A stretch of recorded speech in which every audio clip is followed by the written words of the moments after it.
আজকে ভীষণ ঠান্ডা বন্ধুরা। দেখো বাড়িতে কিন্তু কেউ নেই, আর আমার কিন্তু বিছানা ছেড়ে উঠতেই ইচ্ছে করছে না। কিন্তু কি করব বলো, সংসারের কাজ করতে গেলে তো রান্না করতেই হবে। আর আজকে যেহেতু সোমবার, আমার ভীষণ কাজ ভীষণ কাজ। দেখো প্রচুর কাজ রয়েছে, ঘরের অবস্থা ভীষণ খারাপ। এই দেখো আমার ঘর, ঘরে বিছানা তোলা বাকি। তারপরে ওইদিকে খাবার রয়েছে, টেবিলে দুনিয়ার খাবার রয়েছে, মাছ রয়েছে, সবজি রয়েছে, সব রয়েছে। আমি তো নিরামিষ খাই, বাকি আমার মেয়ে আর আমার বর ওরা খেয়ে নেয়, শুধু আমার জন্য নিরামিষ।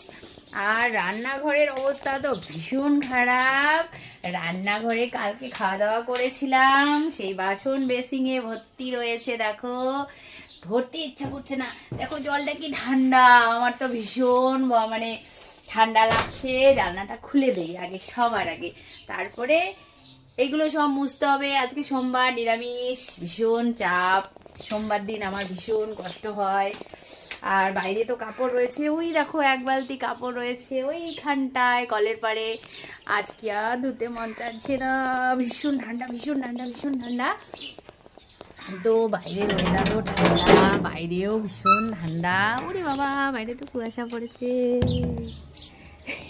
ঠান্ডা, সবাই আগুন তাপাচ্ছে। আগুন তাপাচ্ছ, আমার তো ঠান্ডা লাগতেছে। আমি তাহলে ঘরে গিয়ে কম্বল মুড়ি দিয়ে শুয়ে থাকি। ওরা সবাই আগুন তাপাচ্ছে আর আমার দেখে লোভ লাগছে। আমি যাব না বাবা, আগুন তাপাতে যাব না। ওখানে যদি যাই আমার মানে কি বলবো, সব কাজ কিচ্ছু হবে না। তো সবসময় ঠান্ডা ঢোকে না। আমাদের এই ঘরটা একটু ঠান্ডাটা কম, তাই আমি এই ঘরে একটু আরাম করে থাকি।